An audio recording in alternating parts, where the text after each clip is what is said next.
berhubung dengan isu tarif yang telah dikenakan oleh Amerika Syarikat terhadap pelbagai negara, kita telah membincangkan keputusan untuk mengadakan sidang parlimen khas pada 5 hari bulan Mei, yang mana ia akan bermula pada jam 11 pagi, dimulakan dengan kenyataan dari Yang Amat Berhormat Perdana Menteri.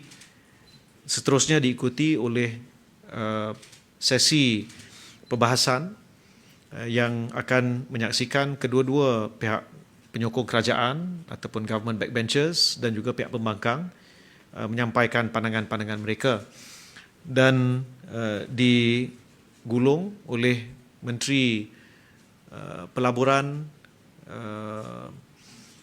Industri dan Ministry of oleh MITI dan juga Kementerian Keuangan. Ini akan diadakan seperti yang telah diumumkan sebelum ini pada 5 hari bulan Mei. Cuma hari ini secara rasminya Ketua Majlis akan mengutuskan surat kepada semua ahli-ahli parlimen. Ia akan dihantar pada hari ini, insya-Allah.